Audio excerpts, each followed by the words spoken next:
Kisah berapa minggu lalu? Kisah 5 ya. Sekarang 6 ayat 1 sampai 7. Ya.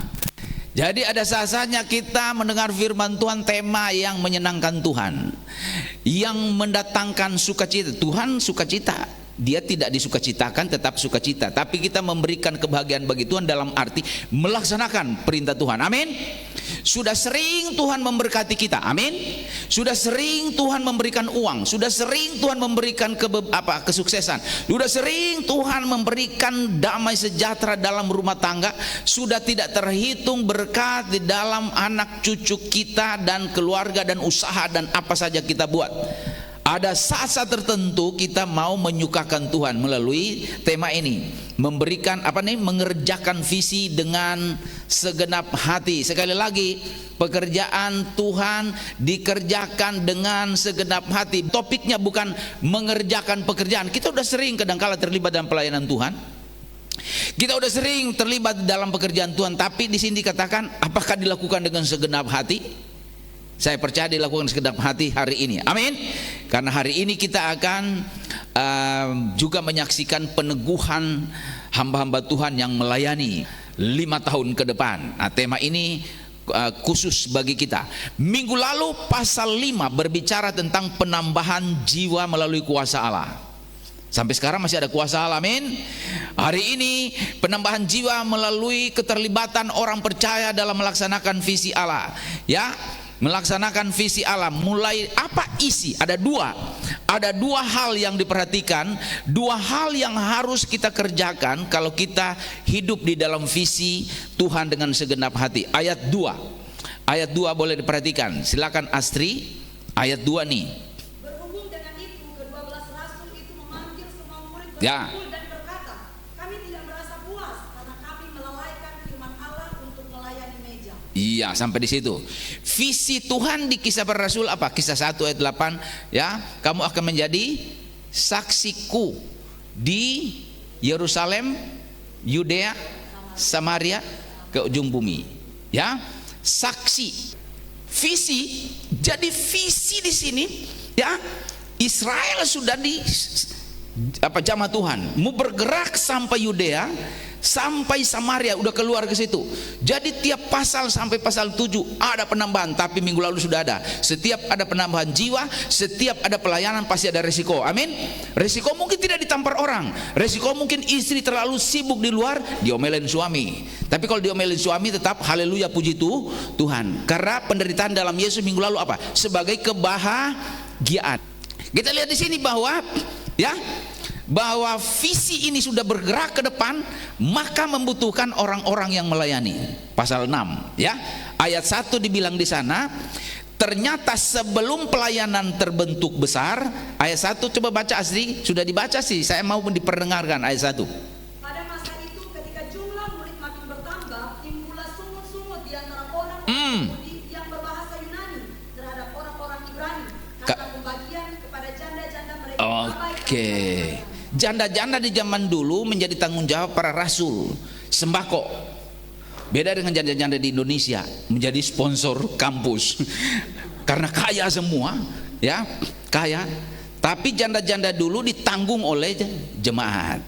Ditanggung oleh jemaat. Kalau janda-janda sekarang menanggung jemaat, menanggung gereja. Jadi terbalik, luar biasa. Nah, ketika Petrus belum berkembang pelayanannya, tugasnya ini adalah melayani janda-janda ini untuk memberi sembako, Kalau kita lihat ayat 2, Petrus bilang ini bukan pelayanan yang menyenangkan Tuhan, walaupun itu baik. Nanti kita lihat. Jadi tugas Petrus karena belum berkembang pelayanan, maka pelayanannya membagi sembako. Karena itu di ayat 2 sudah dibaca tadi. Intinya lagi Astri baca lagi, sama-sama kita baca yang sudah ada di sini. 2, 3. Berhubung dengan itu ke-12 rasul itu memanggil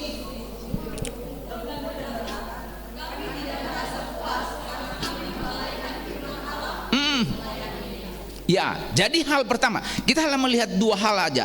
Jemaat yang hidup dalam visi itu apa? Yang pertama, memiliki komitmen. Komitmen itu apa? Memiliki kesungguhan untuk melayani Tuhan. Memiliki apa jemaat?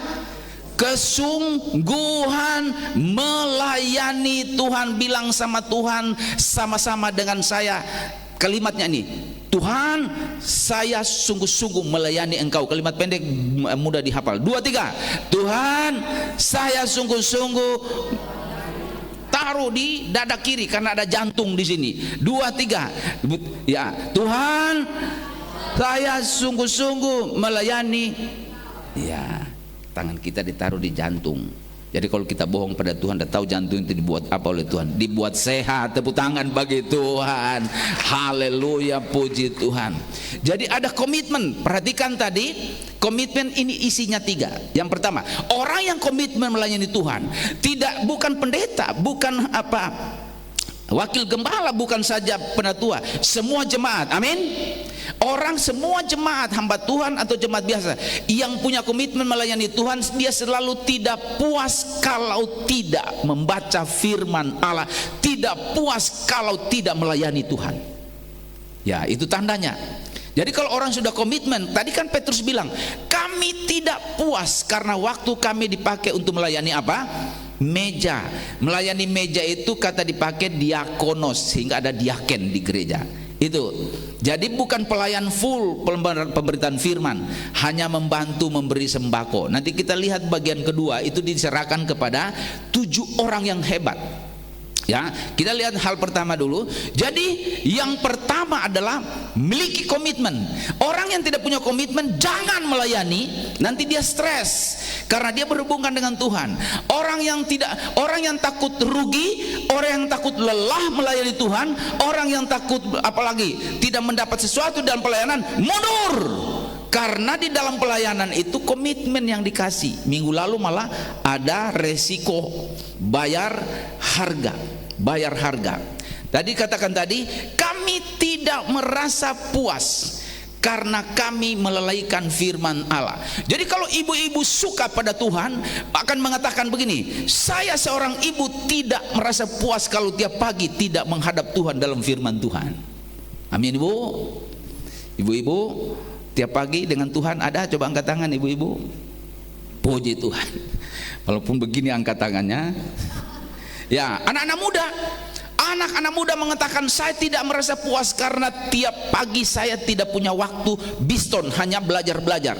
Tapi saya puas kalau saya menghadap Tuhan dan merenungkan firman Tuhan. Mana anak-anak muda yang seperti ini? Coba angkat tangan yang tidak merasa puas kalau tidak ada saat teduh.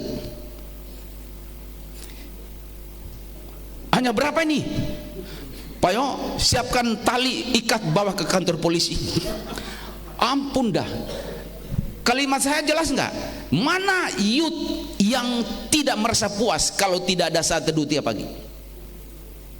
Berarti saat teduh ya. Mana anak muda yang tidak merasa puas kalau terus baca Alkitab, doa? Jangan sampai nanti ditarik berkatnya.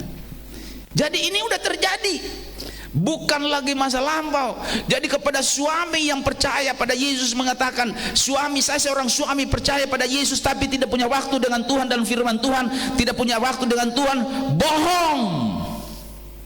Istri-istri mengatakan, kami diberkati, anak cucu kami hebat karena berkat Tuhan, tapi saya tidak, maaf Pak Pendeta, saya tidak punya waktu dengan Tuhan baca Alkitab, bohong. Kalau orang yang sudah diberkati Tuhan, dia tidak merasa puas kalau dia tidak membaca firman, tidak memberitakan firman. Ibu-ibu, bapak-bapak, anak-anak muda, semua gereja, jemaat, khususnya keluarga akan tidak puas kalau tidak ke gereja. Amin. Ya, sampaikan kepada suami-suami, istri-istri, anak-anak, ini ciri orang yang ada di dalam Yesus. Selalu tidak merasa puas kalau tidak bertemu Tuhan. Dalam arti juga memberitakan firman Tuhan. Memberitakan firman. Minggu lalu ada kalimat begini, menerima Yesus tidak ada biaya. Percaya Yesus. Orang kalau percaya Yesus tidak diminta pungut biaya kan? Tidak pernah orang menginjil, nah saya sampaikan Injil, udah terima Yesus, ya bayar 500.000. Enggak kan? Tapi mengikut Yesus bayar sedikit-sedikit. Nah, ini mengikut Yesus, bayar sedikit-sedikit, ibadah bayar sedikit-sedikit, kadang-kala pusing, kadang-kala kita lelah dan sebagainya, bayar sedikit-sedikit. Tapi kalau melayani Yesus, bayar segala-galanya. Justru kalau coba membaca Alkitab nanti di rumah selidiki Yesus, tidak usah selidiki di sekolah maksudnya. Baca aja Alkitab. Saya simpulkan 97% apa yang dikerjakan Yesus, apa yang dikatakan Yesus selalu berhubungan dengan visi memenangkan jiwa. Amin. Dia jarang memberi. Ada enggak ayat mengatakan maka Yesus mengumpulkan cek dikirim kepada jemaat? Enggak. Dia enggak sering berbicara itu, tapi kalau dia sudah bertindak secara ajaib, pasti rumah tangga diberkati. Amin. Rumah tangga yang terseok-seok ekonominya bikin Tuhan luar biasa. Penyakit disembuhkan, apalagi setan diusir. Tapi bukan itu tujuan dia. Tujuan dia adalah beritakan Injil, dimenangkan. Memberitakan Injil, Pak Herma atau siapa saja sering bersaksi. Kita jemaat memberitakan Injil wajib. Amin. Coba kita baca 1 Korintus 9 ayat 16. Ayat ini saya mohon dibuka, kita baca karena saya sering mengulangi ya, untuk hal-hal seperti ini ayat ini dibuka. Ada di sini 1 Korintus 9 ayat 16. Kalau ada, jangan-jangan di Alkitab admin ini nggak ada ayat itu. Ada. Kita baca sama-sama 2, 3. Ini salah ini. 1 Korintus 9 ayat 16. 2, 3. Katakan Injil, aku tidak mempunyai alasan untuk memegahkan diri. Celakalah aku jika aku baca terus ayat ini. Mau siap memberitakan Injil. Memang topik hari ini adalah topik melayani Tuhan, bayar segala-galanya, termasuk mungkin kita takut, mungkin kita ragu, kita menceritakan Yesus. Kita baca ayat ini, mau komit memberitakan firman Tuhan. Kan tadi di ayat 2, saya tidak merasa puas kalau saya melalaikan firman Allah. Mau komit memberitakan Injil, amin. Baca ayat ini, ganti aku dengan nama sendiri. Contohnya begini, saya peragakan. Karena jika Weli memberitakan Injil, Weli tidak memiliki alasan untuk memegahkan diri, karena itu adalah keharusan bagi Weli. Celakalah Weli, jangan kau sambung-sambung jika Weli tidak memberitakan Injil. Oke, siap. Nama masing-masing sudah diingat. Jangan ambil nama orang tua atau anak. Nanti itu yang dikejar Tuhan. 2, 3. Karena jika Weli memberitakan Injil, Weli memegahkan diri, sebab itu adalah keharusan bagi Weli. Stop. Ya, sama-sama kalimat 2, 3. Nah, kadangkala ayat ini ya, awal-awalnya, karena jika Joni memberitakan Injil, Joni tidak memiliki alasan untuk memegahkan diri, sebab itu adalah keharusan bagi Joni. Celakalah Jenny.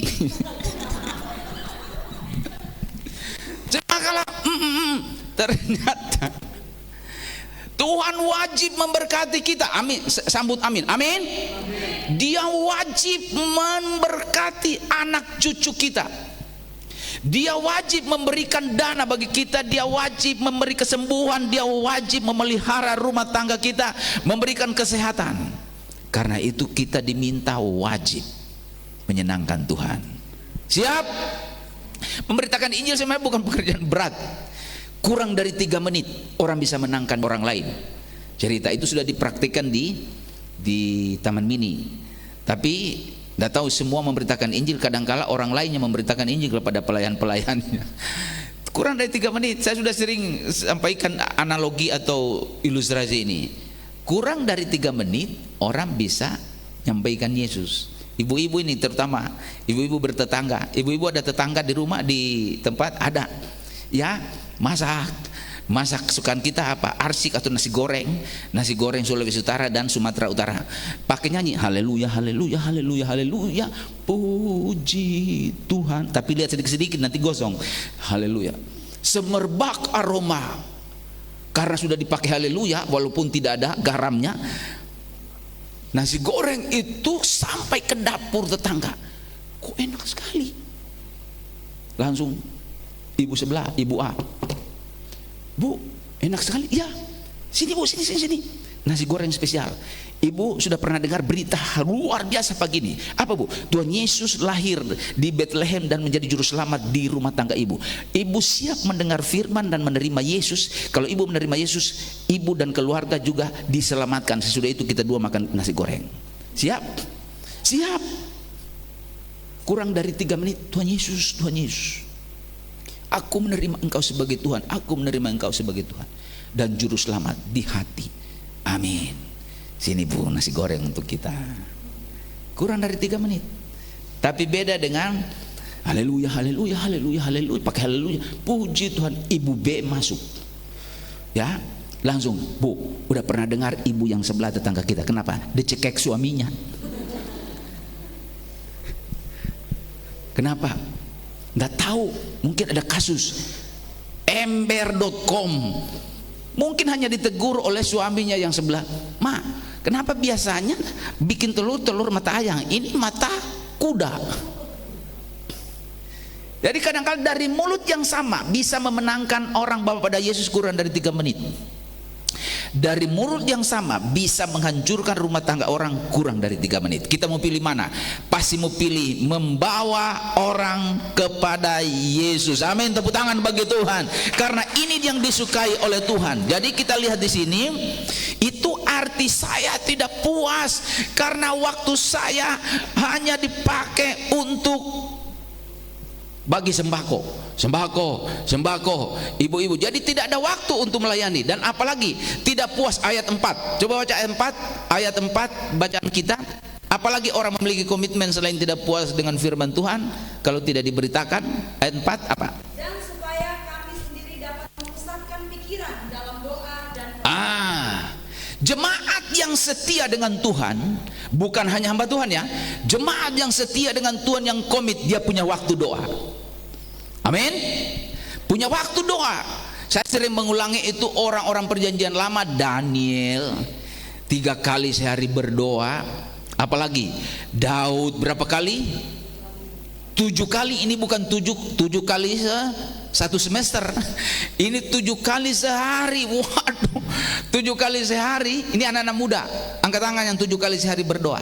Saya juga kagok, ragu-ragu mengangkat tangan. Ini 7 kali sehari. Kita bisa 7 kali, bisa kalau mau. Jadi alangkah malangnya orang tidak punya waktu dengan Tuhan doa. Alangkah malangnya suami yang tidak pernah berlutut di hadapan Tuhan. Alangkah malangnya istri tidak punya waktu dengan Tuhan untuk bicara dengan Tuhan dan dengar perkataan Tuhan. Malangnya rumah tangga, suami, istri, anak yang tidak punya waktu dengan Tuhan, tapi di mall banyak, di mana-mana banyak tersedia waktu. Waktu melayani satu gereja, ada ibu, biasanya disebut ibu oleh jemaat itu ibu penjaga gawang.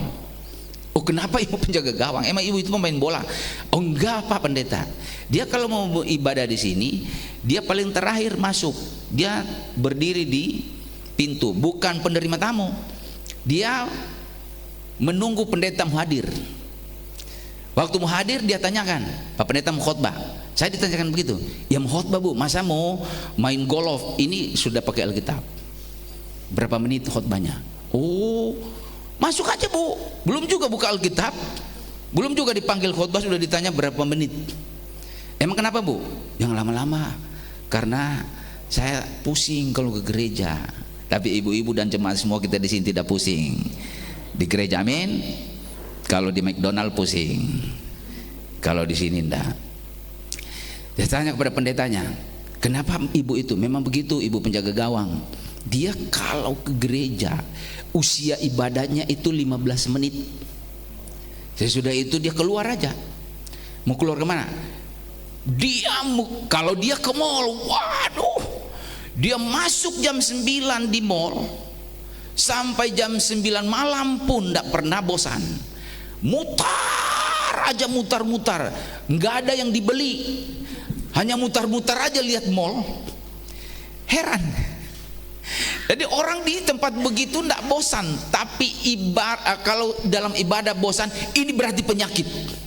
Ini berarti penyakit. Jadi tandailah kalau kita sudah dengar firman Tuhan lalu ibadah suka-suka pulang, nah itu apa namanya? Saya tidak bisa melanjutkan. Tapi di sini dikatakan bahwa orang yang punya komitmen dengan Tuhan, ibu-ibu, bapak-bapak dan semua jemaat hamba-hamba Tuhan, apalagi dia punya waktu khusus dengan Tuhan. Bagi ibu-ibu yang suami tidak hadir, sampaikan dari gembala sidang bahwa ada waktu dengan Tuhan. Siapkan waktu. Yang sudah punya waktu, tambah waktu. Yang belum punya waktu, siapkan waktu. Amin. Yang bapak-bapak, yang istrinya atau ibu-ibu yang tidak datang, sampaikan bahwa harus ada waktu dengan Tuhan. Merasa tidak puas kalau tidak melihat hadirat Allah, merasa tidak puas kalau tidak berlutut. Itu ciri orang yang sudah diberkati. Itu yang pertama. Dan yang kedua, ayat 3 yang sudah dibaca tadi, ayat 3 dan 5. Ayat 3-nya saja, Astri. Karena itu saudara-saudara, pilihlah 7 orang dari antaramu yang terkenal baik dan yang penuh roh dan hikmat, supaya kami mengangkat mereka untuk tugas itu. Oke.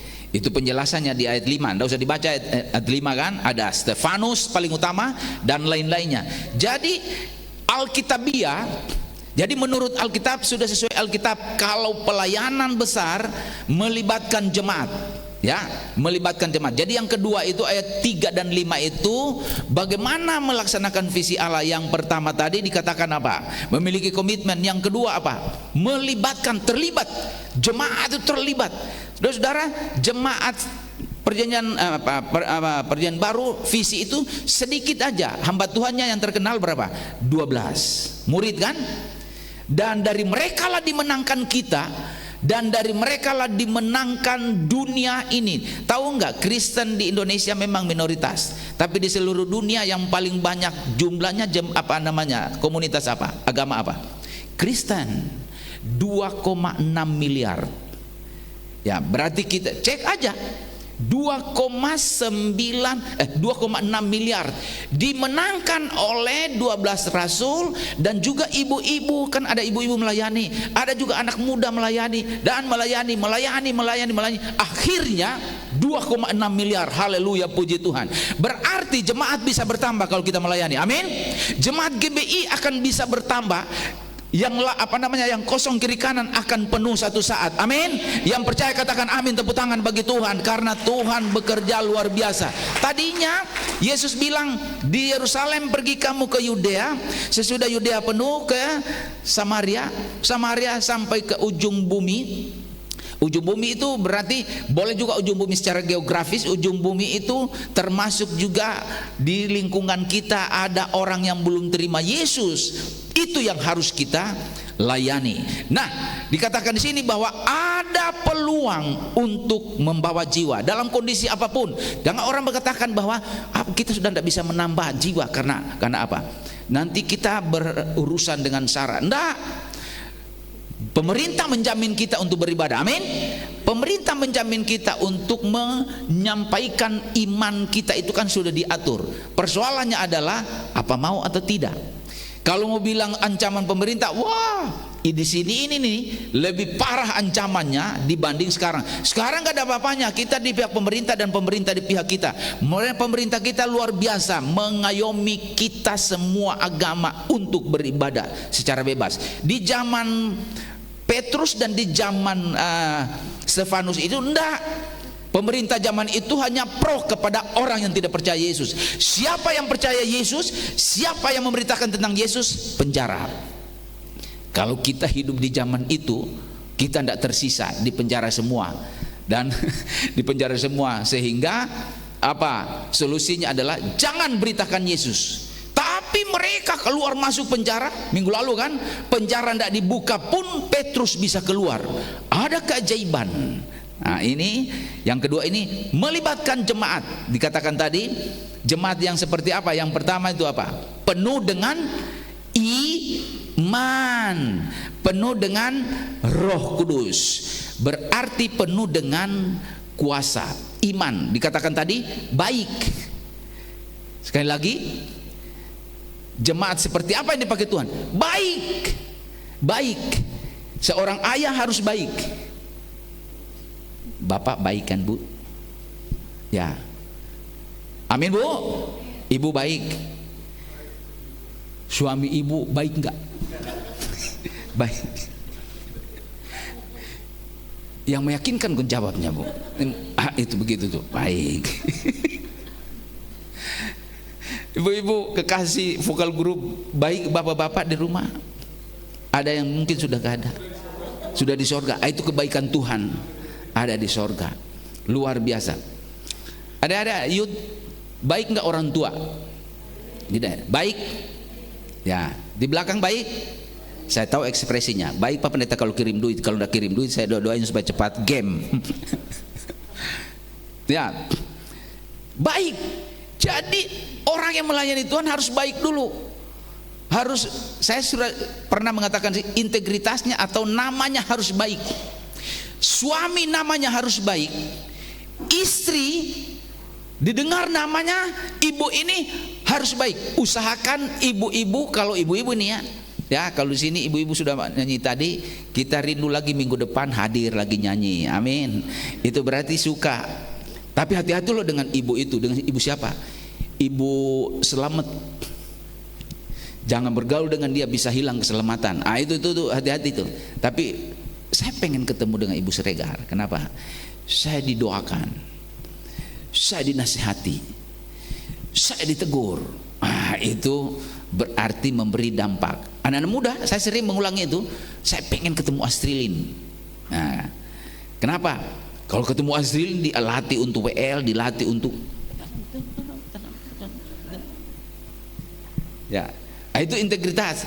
Tapi hati-hati loh dengan ketemu dengan yang di asrama putra. Pegang baik-baik dompet. Ya. Berdoa hati-hati, berdoa dan berjaga-jaga. Kadangkala nama kurang baik. Nah, dikatakan di sini orang yang dipakai Tuhan. Saya tidak berbicara hamba Tuhan, semua jemaat karena konteksnya jemaat. Nama harus baik. Amin. Saya percaya dan kita bertekad nama jemaat GBI Immanuel baik didengar orang. Amin. Tepuk tangan lagi bagi Tuhan. Baik, dipenuh Roh Kudus, itu artinya punya iman. Iman itu keselamatan itu sama, tapi iman tiap hari itu beda-beda. Mungkin iman Pak Yo ini 1000, saya mungkin hanya 250. Bisa beda, tergantung pada persekutuan kita dengan Tuhan. Anak-anak muda, iman itu beda. Iman keselamatan sama. Pada saat terima Yesus kita selamat. Tapi untuk tiap hari menghadapi persoalan, menyembuhkan sakit, ya, itu beda kualitasnya. Kata-kata bisa tidak teratur. Anak-anak muda atau jemaat yang tidak terlatih di dalam pelayanan punya kuasa. Yang penting punya iman. Amin. Ada 2 orang anak tinggal dengan mamanya di gunung, di kebun jauh. Dia punya jemaat, gereja. Saya juga sudah saksikan karena itu pengalaman cerita lama. Kemudian 2 bulan tidak ke gereja, datanglah ke gereja 2 kakak beradik ini, putri. Tanya sama Pak Pendetanya, kenapa Dek sudah tidak ke gereja? Mana mama?